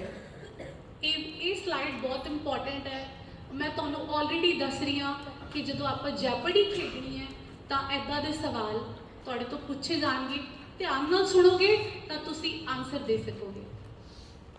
रहाव इक्विवेलेंट वर्सेस आप लभने ने ਜਿਹੜੇ अष्टपदियां सलोक दे नाल होंदियां ने। ਜਿਹੜੀ अष्टपदियां सलोक दे नाल होंदी है, सलोक उन्हां दा रहाव इक्विवेलेंट होंदा है। सलोक उहदा केंद्री भाव होंदा है, वो पूरी अष्टपदी दा। ਜਿਹੜੀ अष्टपदियां सलोक तो रहत होंदियां ने उन्हां दा जो आखिरी अष्टपदी दी आखिरी पंक्ति होंदी है, the final verse is equivalent of rahao. ਹੁਣ ਗੁਰਬਾਣੀ ਛੰਤਾਂ ਵਿੱਚ ਵੀ ਲਿਖੀ ਹੈ। ਛੰਤ ਜਦੋਂ ਆਉਂਦੇ ਨੇ ਤਾਂ ਉਹਨਾਂ ਦਾ ਰਹਾਉ ਇਕਵੀਵੈਲੈਂਟ ਉਹਦੇ ਵਿੱਚ ਸਲੋਕ ਹੁੰਦਾ ਹੈ। ਜਦੋਂ ਆਪਾਂ ਛੰਤ ਪੜ੍ਹਦੇ ਹਾਂ ਉਹਨਾਂ ਵਿੱਚ ਜੋ ਸਲੋਕ ਹੁੰਦਾ ਹੈ ਨਾ, ਉਹ ਉਹਦਾ ਕੇਂਦਰੀ ਭਾਵ ਹੁੰਦਾ, ਉਹਦਾ ਰਹਾਉ ਹੁੰਦਾ। ਤੇ ਜਦੋਂ ਆਪਾਂ ਪੌੜੀ ਪੜ੍ਹਦੇ ਹਾਂ, ਪੌੜੀ ਦੇ ਵਿੱਚ ਜੋ ਰਹਾਉ ਹੈ ਉਹ ਪੌੜੀ ਦੀ ਆਖਰੀ ਪੰਕਤੀ ਜੋ ਹੁੰਦੀ ਹੈ, ਦ ਫਾਈਨਲ ਵਰਸ ਇਜ਼ ਇਕਵੀਵੈਲੈਂਟ ਆਫ ਰਹਾਉ। ਇੱਦਾਂ ਹੀ ਜਿੰਨੇ ਹੀ ਸਲੋਕ ਨੇ, all slokes that are attached to a pੌੜੀ, ਉਹਨਾਂ ਦਾ ਜੋ ਫਾਈਨਲ ਵਰਸ ਮੀਨਸ ਆਖਰੀ ਪੰਕਤੀ ਜੋ ਹੁੰਦੀ ਹੈ ਉਹ ਰਹਾਉ ਦੀ ਇਕਵੀਵੈਲੈਂਟ ਹੁੰਦੀ ਹੈ। ਆਓ ਆਪਾਂ ਐਗਜ਼ਾਮਪਲਸ ਵੇਖੀਏ। ਜਿੱਦਾਂ ਇਹ ਐਗਜ਼ਾਮਪਲ ਹੈ ਅਸ਼ਟਪਦੀ ਵਿਦ ਸਲੋਕ। ਇਹ ਹੈਗੀ ਹੈ ਸੁਖਮਨੀ ਸਾਹਿਬ ਦੀ ਅਸ਼ਟਪਦੀ, ਸਾਰਿਆਂ ਨੇ ਪੜ੍ਹਨੀ ਹੈ। श्लोक बहुत शास्त्र बहुत सिमृति पेखे सरब ढोल पूजस नाही हर हरे नानक नाम हो। ਹੁਣ ਇਹ ਅਸ਼ਟਪਦੀ ਵਿੱਚ ਤੁਹਾਨੂੰ ਕਿੱਥੇ ਰਹਾਉ ਦਿਖ ਰਿਹਾ ਨਹੀਂ ਹੈ। ਤੇ ਇਹਦੇ ਵਿੱਚ ਜੋ ਰਹਾਉ ਇਕਵੀਵੈਲੈਂਟ ਹੈ ਨਾ, ਉਹ ਇਹ ਸ਼ਲੋਕ ਹੈ ਕਿ ਇਹ ਪੂਰੀ ਅਸ਼ਟਪਦੀ ਦਾ ਜੋ ਕੇਂਦਰੀ ਭਾਵ ਹੈ ਨਾ, ਉਹ ਇਸ ਸ਼ਲੋਕ ਵਿੱਚ ਮਿਲੇਗਾ ਤੁਹਾਨੂੰ। ਬਹੁਤ ਸ਼ਾਸਤਰ ਬਹੁਤ ਸਿਮਰਤੀ ਪੇਖੇ ਸਰਬ ਢੋਲ ਪੂਜਸ ਨਾਹੀ ਹਰ ਹਰੇ ਨਾਨਕ ਨਾਮ ਅਮੋਲ। ਨੈਕਸਟ, ਪੌੜੀ ਤੇ ਜਿੰਨੇ ਵੀ ਸ਼ਲੋਕ ਪੌੜੀਆਂ ਨਾਲ ਅਟੈਚ ਹੁੰਦੇ ਆ, ਉਹਨਾਂ ਦਾ ਜੋ ਰਹਾਉ ਹੁੰਦਾ ਉਹ ਹੁੰਦਾ ਉਹਦੀ ਲਾਸਟ ਲਾਈਨ। ਜਿੱਦਾਂ ਕਿ ਇਹ ਐਗਜ਼ਾਮਪਲ ਤੁਹਾਨੂੰ ਦਿਖ ਰਿਹਾ ਹੈ, ਆਸਾ ਕੀ ਵਾਰ ਜੋ ਆਪਾਂ ਪੜ੍ਹਦੇ ਆ ਉਹਦੇ ਵਿੱਚ ਇਹ ਪੌੜੀ ਆਉਂਦੀ ਨਾ, ਚਾਕਰ ਲੱਗਿਆ ਚਾਕਰੀ ਜੇ ਚੱਲੈ ਖਸਮੈ ਭਾਏ ਹੁਰਮਤ ਤਿਸਨੂੰ ਅਗਲੀ ਉਹ ਵਜੋ ਵੀ ਦੂਣਾ ਖਾਏ। ਲੇਕਿਨ ਇਹਦੀ ਆਖਰੀ ਪੰਕਤੀ ਪੜੋ, ਨਾਨਕ ਹੁਕਮ ਨਾ ਚੱਲਈ ਨਾਲ ਖਸਮ ਚਲੇ ਅਰਦਾਸ। ਇਹ ਜੋ ਪੰਕਤੀ ਹੈ ਇਹ ਰਹਾਉ ਇਕਵੀਵੈਲੈਂਟ ਹੈ। ਇਹ ਸਾਡਾ ਹੁਣ ਆਖਰੀ ਪ੍ਰਿੰਸੀਪਲ ਹੈ। ਹੁਣ ਤੱਕ ਅਸੀਂ ਦੋ ਪ੍ਰਿੰਸੀਪਲ ਸਮਝ ਲਏ। ਹੁਣ ਥਰਡ ਪ੍ਰਿੰਸੀਪਲ ਹੈ ਗੁਰਬਾਣੀ ਐਕਸਪਲੇਨਸ ਗੁਰਬਾਣੀ। ਕੀ ਹੈ ਸਾਡਾ ਥਰਡ ਪ੍ਰਿੰਸੀਪਲ? ਗੁਰਬਾਣੀ ਦੇ ਅਰਥ ਗੁਰਬਾਣੀ ਰਾਹੀਂ ਸਮਝੀਏ। ਇਹ ਜੋ ਤੁਸੀਂ ਸਕਰੀਨ ਤੇ ਦੇਖ ਰਹੇ ਹੋ ਇਹ ਕਨਸੈਪਟਸ ਜੋ ਕਿ ਮੁੱਢ ਤੋਂ ਚਲੇ ਆ ਰਹੇ ਕਨਸੈਪਟਸ ਨੇ। ਪੜ੍ਹ ਕੇ ਦੇਖੋ, ਹੈਵਨ ਹੈਲ, ਸਵਰਗ ਨਰਕ, ਜਮਦੂਤ, ਆਵਾਗਵਣ, ਚਿਤਰਗੁਪਤ, ਮੁਕਤੀ, ਚਿਤਰਗੁਪਤ, ਰਾਈਟ। ਇਹ ਜਿੰਨੇ ਵੀ ਧਰਮਰਾਜ, 84 ਲੱਖ ਜੂਨ, ਇਹ ਕਨਸੈਪਟਸ ਸ਼ੁਰੂ ਤੋਂ ਚੱਲਦੇ ਆ ਰਹੇ ਨੇ। ਗੁਰਬਾਣੀ ਵਿੱਚ ਵੀ ਇਹਨਾਂ ਦਾ, ਤੁਸੀਂ ਗੁਰਬਾਣੀ ਜੋ ਪੜ੍ਹਨ ਵਾਲੇ ਨੇ ਉਹ ਦੱਸ ਸਕਦੇ ਨੇ ਕਿ ਜਦੋਂ ਆਪਾਂ ਇਹ ਗੁਰਬਾਣੀ ਪੜ੍ਹਦੇ ਹਾਂ ਇੱਦਾਂ ਦੇ ਵਰਡਸ ਗੁਰਬਾਣੀ ਵਿੱਚ ਵੀ ਵਰਤੇ ਗਏ ਨੇ ਜੀ। ਠੀਕ ਹੈ, ਲੇਕਿਨ ਗੁਰੂ ਸਾਹਿਬ ਨੇ ਕੀ ਕੀਤਾ? ਗੁਰੂ ਨਾਨਕ ਪਾਤਸ਼ਾਹ ਜੀ ਨੇ ਨਾ ਇਹ ਜੋ ਕਨਸੈਪਟਸ ਜਿੰਨੇ ਵੀ ਮੈਂ ਪਿੱਛੇ ਸਕਰੀਨ ਤੇ ਦਿਖਾਏ ਸੀ, ਗੁਰੂ ਨਾਨਕ ਸਾਹਿਬ ਜੀ ਨੇ ਮੌਜੂਦਾ ਸੰਕਲਪਾਂ ਨੂੰ ਮੁੜ ਪਰਿਭਾਸ਼ਿਤ ਕੀਤਾ। ਗੁਰੂ ਨਾਨਕ ਸਾਹਿਬ ਜੀ ਰੀਡਿਫਾਈਨਡ ਦਾ ਕਨਸੈਪਟਸ ਅਤੇ ਇੱਕ ਸਿੱਖ ਲਈ ਇੱਕ ਬਿਲਕੁਲ ਨया ਕੈਨਵਸ ਬਣਾਇਆ। ਗੁਰੂ ਨਾਨਕ ਪਾਤਸ਼ਾਹ ਜੀ ਨੇ ਗੱਲ ਕੀਤੀ ਕਿ ਜਦੋਂ ਗੁਰੂ ਨਾਨਕ ਪਾਤਸ਼ਾਹ ਜੀ ਗੱਲ ਕਰਦੇ ਹਨ ਲਿਵਿੰਗ ਹੇਅਰ ਐਂਡ ਨਾਓ, ਮਰਨ ਤੋਂ ਬਾਅਦ ਕੀ ਹੁੰਦਾ ਹੈ ਜਾਂ ਪੈਦਾ ਹੋਣ ਤੋਂ ਪਹਿਲੇ ਕੀ ਸੀਗਾ, ਗੁਰਬਾਣੀ ਸਾਨੂੰ ਨਹੀਂ ਸਿਖਾਉਂਦੀ। ਗੁਰਬਾਣੀ ਸਾਨੂੰ ਜੀਵਨ ਜਾਚ ਦੱਸਦੀ ਹੈ ਕਿ ਇਸ ਸੰਸਾਰ ਵਿੱਚ ਜੋ ਆਪਾਂ ਵਿਚਰ ਰਹੇ ਹਾਂ, ਆਪਾਂ ਕਿੱਦਾਂ ਵਿਚਰਨਾ ਹੈ, ਸ਼ੁਭ ਕਰਮ ਕਿੱਦਾਂ ਦੇ ਕਰਨੇ ਹੈ, ਸਾਨੂੰ ਉਹ ਜੀਵਨ ਜਾਚ ਦੱਸਦੀ ਹੈ। ਮਰਨ ਤੋਂ ਬਾਅਦ ਕੀ ਹੋਣਾ ਆ, ਪੈਦਾ ਹੋਣ ਤੋਂ ਪਹਿਲੇ ਅਸੀਂ ਕਿੱਥੇ ਸੀ, ਗੁਰਬਾਣੀ ਸਾਨੂੰ ਇਹ ਨਹੀਂ ਦੱਸਦੀ। ਗੁਰੂ ਨਾਨਕ ਸਾਹਿਬ ਜੀ ਨੇ ਕੈਨਵਸ ਹੀ ਪੂਰਾ ਨया ਬਣਾ ਦਿੱਤਾ। ਗੁਰੂ ਨਾਨਕ ਸਾਹਿਬ ਜੀ ਨੇ ਪੂਰਾ ਰੀਡਿਫਾਈਨ ਕਰ ਦਿੱਤੇ ਇਹ ਜਿੰਨੇ ਵੀ ਵਰਡਸ ਪਿੱਛੇ ਆਏ ਸੀ। Gurbani rejected the definitions, but why do we still have discarded concepts in our mind? ਸਾਡੇ ਅੰਦਰ ਇਹ ਕਨਸੈਪਟਸ ਹਾਲੇ ਵੀ ਨੇ। ਅੱਛਾ, ਅਗਰ ਮੈਂ ਵੈਸੇ ਹੀ ਤੁਹਾਨੂੰ ਪੁੱਛਾਂ ਸਵਰਗ ਨਰਕ ਦਾ ਕਨਸੈਪਟ ਆਪਾਂ ਕੀ ਸਮਝ ਰੱਖਿਆ ਹੈ, ਸਵਰਗ ਔਰ ਨਰਕ ਕੀ ਹੁੰਦਾ ਹੈ, ਕੋਈ ਦੱਸੇਗਾ? ਸਵਰਗ ਔਰ ਨਰਕ ਸਾਡੇ ਇਮੈਜਿਨੇਸ਼ਨ ਵਿੱਚ ਕਿੱਦਾਂ ਦਾ ਅਸੀਂ ਸੋਚਦੇ ਹਾਂ?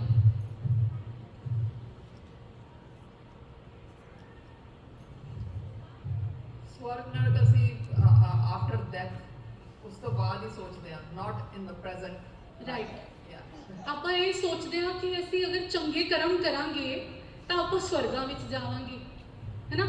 ਮਾੜੇ ਕਰਮ ਕੀਤੇ ਤੇ ਆਪਾਂ ਨਰਕਾਂ ਵਿੱਚ ਜਾਵਾਂਗੇ, ਰਾਈਟ। ऐदां ही ਅਸੀਂ ਹੋਰ ਬਹੁਤ ਸਾਰੇ ਕਨਸੈਪਟਸ ਨੇ। ਜਮਦੂਤ, ਅਸੀਂ ਸੋਚਦੇ ਹਾਂ ਇੱਕ ਬੜੀ ਭੈੜੀ ਜੀ ਸ਼ਕਲ ਵਾਲਾ, ਜਦੋਂ ਆਪਾਂ ਨਾ ਕਿਸੇ ਦੀ ਮੌਤ ਹੋ ਜਾਂਦੀ ਹੈ, ਇੱਕ ਜਮਦੂਤ ਆਉਂਦਾ ਹੈ ਔਰ ਉਹ ਮਨੁੱਖ ਨੂੰ ਲੈ ਜਾਂਦਾ ਹੈ ਉਡਾ ਕੇ ਹਵਾ 'ਚ। ਜਮਦੂਤ ਆਉਂਦਾ ਹੈ। ਜਾਂ ਚਿੱਤਰਗੁਪਤ ਹੈ ਜੋ ਨਾ ਸਪੈਸ਼ਲ ਇੱਕ ਜਗ੍ਹਾ ਬੈਠਾ ਹੈ ਔਰ ਉਹ ਨਾ ਸਾਡਾ ਲੇਖਾ ਜੋਖਾ ਲਿਖ ਰਿਹਾ ਹੈ। ਇਹ ਕਨਸੈਪਟਸ ਅਸੀਂ ਸਮਝਦੇ ਹਾਂ, ਇੱਦਾਂ ਦੇ ਹੀ ਸਮਝਦੇ ਹਾਂ। ਉਹ ਕਿਉਂ ਸਮਝਦੇ ਹਾਂ ਦੇਖੀਏ ਆਪਾਂ। ਕਿਉਂਕਿ ਸਾਡੇ ਜੋ ਟ੍ਰਾਂਸਲੇਸ਼ਨ ਦੇ ਸੋਰਸਿਸ ਨੇ ਨਾ ਉਹ ਗਲਤ ਨੇ।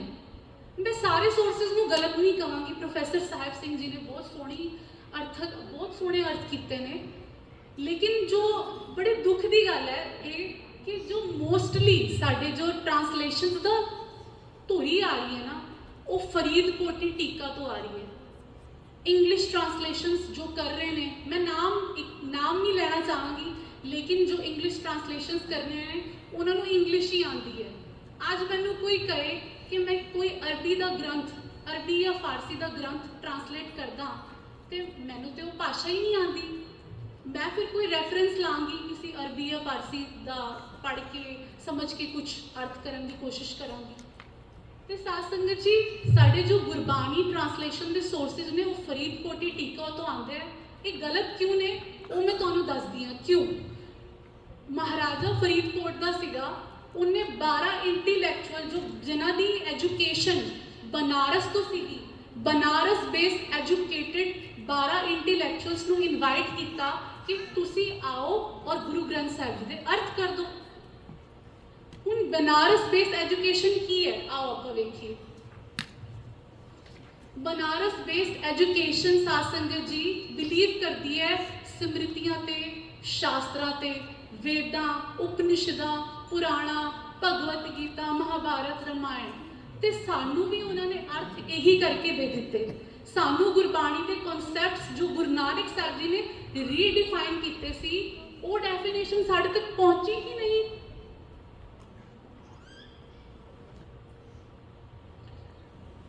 ਪਰ ਸਾਨੂੰ ਕੀ ਕਰਨਾ ਹੈ? We have to look for the meaning of words, concepts and idioms. Idioms ਕੀ ਹੁੰਦੇ? ਮੁਹਾਵਰੇ। From within Gurbani. Gurbani is the sole source. Gurbani is the sole indicator of original intent. Gurbani Guru Sahib ji ਦੇ ਮੂਲ ਮਨੋਰਥ ਦਾ ਇਕਲੌਤਾ ਸੂਚਕ ਹੈ, ਜੋ ਸਾਡਾ ਥਰਡ ਪ੍ਰਿੰਸੀਪਲ ਹੈ ਕਿ ਗੁਰਬਾਣੀ ਨੂੰ ਗੁਰਬਾਣੀ ਰਾਹੀਂ ਹੀ ਸਮਝੀਏ। ਕਿੱਥੋਂ ਸਮਝਣੀ ਸਾਨੂੰ Gurbani? Find Gurbani meanings within Gurbani itself, ਤਾਂ ਹੀ ਸਾਡੇ ਕੋਲ ਸਹੀ ਮੀਨਿੰਗ ਆਣਗੇ, ਕਿਉਂਕਿ ਉਹ ਤਾਂ ਗੁਰੂ ਸਾਹਿਬ ਨੇ ਲਿਖੀ ਹੈ, ਰਾਈਟ? But how? ਐਗਜ਼ਾਮਪਲ, ਹੁਣ ਇਹ ਪੰਕਤੀ ਹੈ, ਅਸ਼ਟਪਦੀ ਹੈ ਸੁਖਮਨੀ ਸਾਹਿਬ ਜੀ ਦੀ। ਸੁਖਮਨੀ ਸਾਹਿਬ ਵਿੱਚ ਇਹ ਅਸ਼ਟਪਦੀ ਆਉਂਦੀ ਹੈ, ਚਾਰ ਪਦਾਰਥ ਜੇ ਕੋ ਮੰਗੈ ਸਾਧ ਜਨਾ ਕੀ ਸੇਵਾ ਲਾਗੇ। ਹੁਣੇ ਆਪਾਂ ਪਿੱਛੇ ਇੱਕ ਕਨਸੈਪਟ ਸਮਝਿਆ ਕਿ ਜਿਹੜੀ ਅਸ਼ਟਪਦੀਆਂ ਵਿੱਚ ਰਹਾਉ ਨਹੀਂ ਆਉਂਦਾ, ਉਹਦਾ ਜੋ ਤੱਤ ਹੈ ਜਾਂ ਰਹਾਉ ਇਕਵੀਵੈਲੈਂਟ ਉਹ ਕਿੱਥੋਂ ਮਿਲਦਾ ਹੈ? ਸ਼ਲੋਕ ਤੋਂ। ਵੈਰੀ ਗੁੱਡ, ਜਿਹਨੇ ਵੀ ਆਨਸਰ ਦਿੱਤਾ ਦੈਟ ਮੀਨਸ ਤੁਸੀਂ ਬਹੁਤ ਧਿਆਨ ਨਾਲ ਸੁਣ ਰਹੇ ਹੋ, ਵੈਰੀ ਗੁੱਡ। ਹੁਣ ਇਸ ਦਾ ਅਰਥ ਦੇਖੋ ਕੀ ਕੀਤਾ ਹੈ, ਕੋਈ ਪੜ੍ਹ ਕੇ ਦਿਖਾਏ, ਉਹਨਾਂ ਤੋਂ ਇਲਾਵਾ ਕੋਈ ਹੋਰ ਪੜ੍ਹ ਕੇ ਦਿਖਾਏ ਥੱਲੇ ਕੀ ਅਰਥ ਲਿਖਿਆ ਹੈ। ਇੰਗਲਿਸ਼ ਇੱਥੇ ਦੋ ਆਂਟੀ ਜੀ, ਤੁਸੀਂ ਪੰਜਾਬੀ ਇੰਗਲਿਸ਼ ਪੜ੍ਹ ਕੇ ਦਿਖਾਓ, ਆ ਜਾਓ।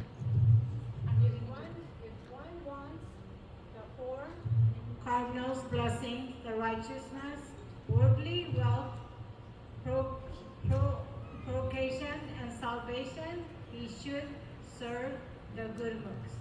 ਠੀਕ ਹੈ, ਇਹ ਟ੍ਰਾਂਸਲੇਸ਼ਨ ਹੈ, ਪੰਜਾਬੀ 'ਚ ਮੈਂ ਪੜ੍ਹ ਦਿੰਦੀ ਹਾਂ।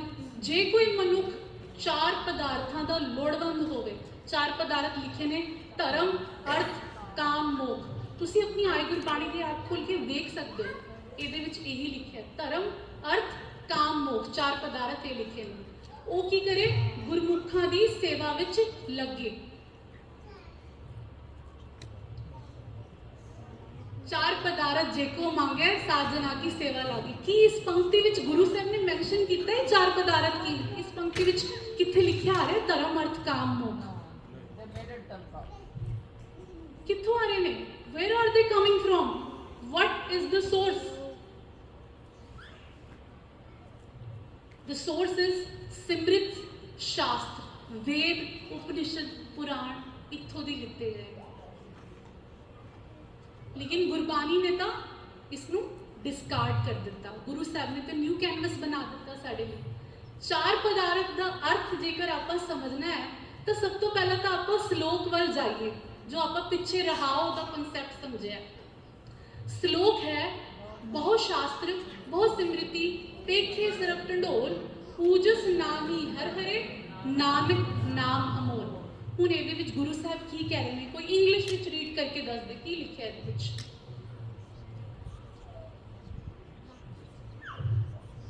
ਇੱਥੇ ਤੋਂ ਇੰਗਲਿਸ਼ ਵਿੱਚ ਰੀਡ ਕਰਕੇ ਦੱਸੋ ਕੀ ਲਿਖਿਆ ਇਹਦੇ ਵਿੱਚ। I have studied and researched all the Shastras and Smritis. There is no discourse of the omnipresent created therein within the spirituality of Nanak, divine virtues of priceless. ਪੜ੍ਹ ਲਿਆ ਆਪਾਂ ਇੰਗਲਿਸ਼ ਵੀ ਨਹੀਂ, ਹੁਣ ਪੰਜਾਬੀ ਵੀ ਪੜ੍ਹ ਲੈਂਦੇ ਆ। ਗੁਰੂ ਸਾਹਿਬ ਕਹਿ ਰਹੇ ਹੈ, ਗੁਰੂ ਸਾਹਿਬ ਸਾਨੂੰ ਸਮਝਾ ਰਹੇ ਨੇ ਕਿ ਮੈਂ ਸਾਰੇ ਸ਼ਾਸਤਰਾਂ ਤੇ ਸਿਮਰਤਾਂ ਨੂੰ ਖੋਜ ਕੇ ਵੇਖ ਲਿਆ, ਮੈਨੂੰ ਕਿਤੇ ਵੀ ਰੂਹਾਨੀਅਤ ਦੀ ਕੋਈ ਗੱਲ ਨਹੀਂ ਲੱਭੀ। ਰੂਹਾਨੀਅਤ ਕੇਵਲ ਪਰਮਾਤਮਾ ਦੇ ਨਾਮ ਯਾਨੀ ਕਿ ਪਰਮਾਤਮਾ ਦੇ ਅਨਮੋਲ ਗੁਣਾਂ ਵਿੱਚ ਹੀ ਹੈ, ਹੋਰ ਕਿਤੇ ਵੀ ਨਹੀਂ ਹੈ। ਇੱਥੇ ਤੇ शास्त्र ते सिमृति नूं कंडेम कर दिता पूरा। ये पंक्ति ते यही सानू समझा रही है। हुण असीं अगे होर समझिए जो पिछे अर्थ किते गए सी, धर्म अर्थ काम मोक्ष किते गए सी चार पदार्थ। इत्थे ते पंक्ति आ रही है राज ना चाहूं मुक्त ना चाहूं मन प्रीत चरण कमलारे। गुरु साहब कह रहे ने, गुरु साहब ते रिजेक्ट कर रहे ने, कह रहे ने ना मैनूं राज भाग चाहिए तां मुक्त ना चाहूं, मैनू वो मुक्ति नहीं चाहिए जो तुहाडे शास्त्रां और सिमरतां विच लिखी है मरण तो बाद जो मिलती है। मुक्ति तो मैनू होनी चाहिए है। असीं ते अज दी गल करदे हां कि असीं जो जी रहे हां जीवन उही सानू गुरबाणी सिखांदी है। इत्थे भी रिजेक्ट कर दिता गुरु साहब ने, सिमरती और शास्त्रियां नूं भी रिजेक्ट कर दिता गुरु साहब ने। हुण असीं समझिए चार पदार्थ कि इदां हो सकदा साडे गुरु साहब सानू कोई एक पंक्ति देण या कोई गल करन और उन्होंने समझाणी ना, ऐदा नहीं हो सकता ना। गुरु साहब जदों कोई गल करते हैं सानू कुछ समझा रहे हैं तो उसकी एक्सप्लेनेशन भी देंदे ने। चार पदार्थों की गल की है तो गुरु साहब ने चार पदार्थों को एक्सप्लेन भी किया अगे, लेकिन असी ध्यान नहीं दिता। असी रोज सुखमनी साहब का पाठ करते हैं लेकिन असी चार पदार्थ की ने वो नहीं समझे। असी गुरबाणी रटन करी जा रहे हैं लेकिन अर्थां नूं नहीं समझ रहे। चार पदार्थ जेको मांगे साध जना की सेवा लागे। हुण गुरु साहब पहला पदार्थ सानू डिफाइन कर रहे हैं इस पंक्ति विच, जे को आपना दुख मिटावे हर हर नाम हृदय सद गावे। पहला पदार्थ है आनंद ते खेड़ा। परमात्मा दे गुणां नूं जो अपने अंदर वसाएगा ओदे दुख मिट जाणगे, यानी कि आनंद ते खेड़ा प्राप्त हो जाएगा। इत्थे आनंद कोई दुनियावी आनंद की गल नहीं हो रही। गुरबाणी हमेशा साडे आत्मा वास्ते है, वो सानू अध्यात्मिक संदेश देंदी है ते ये आत्मिक खेड़े की गल कर रहे हैं गुरु साहब। गुरु साहब कह रहे हैं जे को अपना दुख मिटावे हर हर नाम हृदय सदगावे। ते पहला पदार्थ की है साध संगत जी? पहला पदार्थ है साडा कि असी आत्मिक आनंद जो है वो प्राप्त करना है। दूजा है जे को अपनी शोभा लोरै साध संग ए हौमै छोरै। दूजा पदार्थ स्पिरिचुअल डिग्निटी की गल की है गुरु साहब ने, आत्मिक मान की गल की। गुरु जी कहते हैं जो गुरु नूं मिल के अपनी हौमै हंकार छड़ देंदा है उन्होंने गुरु आत्मिक मान बख्शदा है। ये है साध संगत जी साडी सिक्खी दा दूजा पदार्थ। तीजा पदार्थ है जे को जन्म मरण ते डरै साध जना की शरणी परै।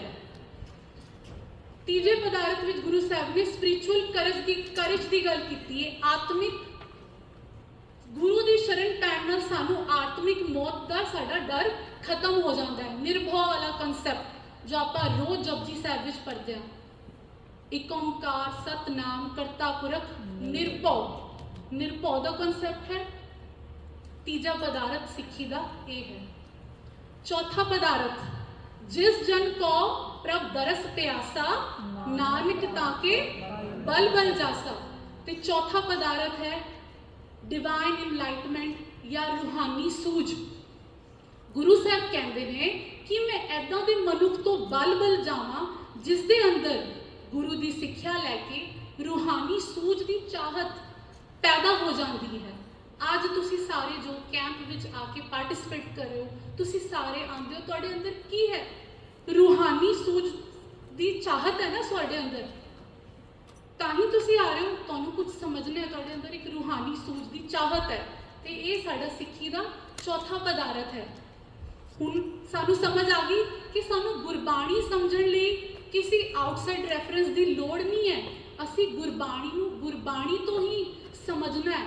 ਧਿਆਨ ਨਾਲ ਬਸ ਪੜ੍ਹਨੀ ਪੈਣੀ, ਧਿਆਨ ਨਾਲ ਸਮਝਣਾ ਪੈਣਾ, ਤੇ ਤਾਂ ਸਾਨੂੰ ਸਮਝ ਆ ਜਾਏਗੀ। ਚਾਰ ਪਦਾਰਥ ਆਪਾਂ ਦੁਬਾਰਾ ਤੋਂ ਰਿਵਿਊ ਕਰੀਏ। ਪਹਿਲਾ ਪਦਾਰਥ ਹੈ ਆਤਮਿਕ ਆਨੰਦ। ਸਾਰਿਆਂ ਨੇ ਬੋਲਣਾ। ਪਹਿਲਾ ਪਦਾਰਥ ਹੈ ਦੂਜਾ ਪਦਾਰਥ ਹੈ ਤੀਜਾ ਪਦਾਰਥ ਹਿੰਮਤ, ਚੌਥਾ ਬ੍ਰਹਮ ਗਿਆਨ। ਇਹ ਸੀਗੇ ਸਾਡੇ ਸਿੱਖੀ ਦੇ ਚਾਰ ਪਦਾਰਥ ਔਰ ਸਾਡਾ 3 ਪ੍ਰਿੰਸੀਪਲਸ ਕਵਰ ਹੋ ਗਏ। Let's review. ਅੱਜ ਆਪਾਂ ਕੀ ਸਮਝਾ? ਮੈਥਡੋਲੋਜੀ ਸਮਝੀ, ਇੱਕ ਸਟਰਕਚਰਡ ਪ੍ਰੋਸੀਜਰ ਗੁਰਬਾਣੀ ਨੂੰ ਸਮਝਣ ਦਾ। ਪਹਿਲਾ ਪ੍ਰਿੰਸੀਪਲ ਸਾਰੇ ਨੇ ਉੱਚੀ ਆਵਾਜ਼ ਵਿੱਚ ਬੋਲਣਾ। ਪਹਿਲਾ ਪ੍ਰਿੰਸੀਪਲ ਕੀ ਸੀ? Crossing over from literal to spiritual. Second, third, Gurbani Guru Sahib ਦੇ ਮੂਲ ਮਨੋਰਥ ਦਾ ਇਕਲੌਤਾ ਸੂਚਕ ਹੈ। ਹੁਣ ਇਹੀ ਆਪਾਂ ਰਿਵਿਊ ਕਰਨਾ ਹੈ, ਘਰ ਜਾ ਕੇ ਸਮਝਣਾ ਹੈ, ਕਿਉਂਕਿ ਕੱਲ ਜੈਪਡੀ ਵਿੱਚ ਅਸੀਂ ਇਸ ਦੇ ਕੁਐਸਚਨਸ ਬਣਾ ਕੇ ਤੁਹਾਨੂੰ ਪੁੱਛਾਂਗੇ। ਵਾਹਿਗੁਰੂ ਜੀ ਕਾ ਖਾਲਸਾ, ਵਾਹਿਗੁਰੂ ਜੀ ਕੀ ਫਤਿਹ।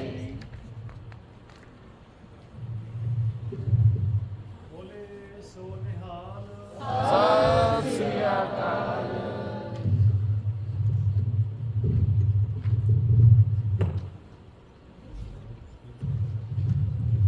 ਗੁਰੂ ਪਿਆਰੀ ਸਾਧ ਸੰਗਤ ਜੀ, ਸਾਰਿਆਂ ਨੇ ਇੱਕ ਸਾਥ ਵਿੱਚ ਆਖਣਾ ਵਾਹਿਗੁਰੂ ਜੀ ਕਾ ਖਾਲਸਾ, ਵਾਹਿਗੁਰੂ ਜੀ ਕੀ ਫਤਿਹ। ਆਪਾਂ ਹਰ ਰੋਜ਼ ਮੈਂ ਨਾ ਟੌਪਿਕ ਸ਼ੁਰੂ ਕਰਨ ਤੋਂ ਪਹਿਲਾਂ ਨਾ ਥੋੜਾ ਜਿਹਾ ਟੈਬਲੇਟ ਦਿੰਦਾ ਹੀ ਹੈਗਾ, ਤੇ ਇੱਕ ਟੈਬਲੇਟ ਹਾਂਜੀ